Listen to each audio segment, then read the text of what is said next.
검찰 특별수사본부가 비상계엄 사태를 주도한 것으로 알려진 김용현 전 국방부 장관을 오늘 긴급 체포했습니다. 네, 가지고 있던 휴대전화도 압수했는데 검찰 수사가 속도를 낼 것으로 보입니다. 현장에 취재기자 나가 있습니다. 김다현 기자, 자세한 소식 전해주시죠.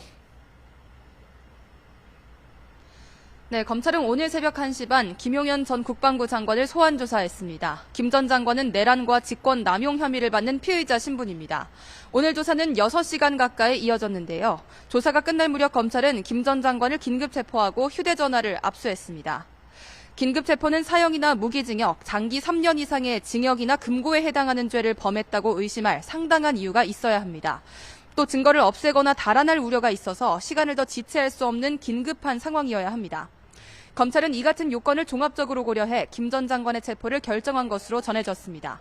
김 전 장관은 조사를 마친 뒤 서울 동부구치소로 이송된 가운데 검찰은 48시간 안으로 수사 내용 등을 토대로 구속영장 청구 여부를 결정할 예정입니다. 네, 김 전 장관에 대한 심야 조사는 어떻게 이루어지게 된 건가요? 네, 김 전 장관은 조사 직전 언론을 통해 국민적 의혹이 제기된 수사에 적극적으로 협조하기 위해 자진 출석하겠다는 의사를 밝혔습니다. 또 검찰도 김 전 장관의 이 같은 출석 의사에 응하면서 오늘 새벽 1시 반 전격적인 조사가 이루어지게 된 겁니다. 검찰은 특수본 출범 직후 김 전 장관 측과 조사 일정을 조율해 오다가 출석 소식을 전달받고 새벽 시간 상당수 인원이 출근해 조사에 대비한 것으로 전해졌습니다. 김 전 장관은 비상계엄 사태를 주도했다는 의혹으로 지난 4일 검찰에 고발됐습니다. 검찰은 김 전 장관을 상대로 비상계엄을 선포하고 해제한 과정, 국회와 선관위에 계엄군을 투입한 경위 등 사실관계 전반을 추궁한 것으로 알려졌습니다. 핵심 피의자로 꼽히는 김 전 장관을 압수수색하기도 전에 먼저 조사가 이루어진 건데 특별한 이유가 있습니까? 네, 압수수색을 통해 확보한 물적 증거나 참고인 조사 내용 등을 토대로 핵심 피의자에 대한 조사에 나서는 것이 통상적인 수사의 순서입니다.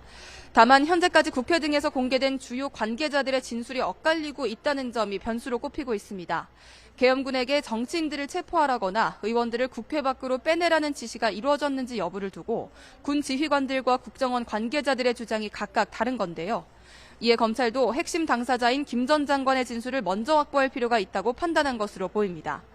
검찰은 사안에 따라 수사 절차는 달라질 수 있다며 이번 비상계엄 사태는 지시와 명령이 핵심이기 때문에 핵심 인물의 진술 확보가 중요했다는 취지로 설명했습니다. 그런데 조금 전인 오늘 오전 10시쯤 검찰과 별도로 비상계엄 사태를 수사하는 경찰 국가수사본부가 김 전 장관의 공관과 집무실 등에 대한 압수수색에 나섰는데요. 이에 대해 검찰 관계자는 경찰 수사에 대해서는 설명할 내용이 없다고 설명했습니다. 검찰은 오늘 조사를 시작으로 박안수 전 계엄사령관과 여인형 국군 방첩사령관 등 관계자들 조사에도 박차를 가할 것으로 전망됩니다. 지금까지 검찰 특별수사본부에서 YTN 김다현입니다.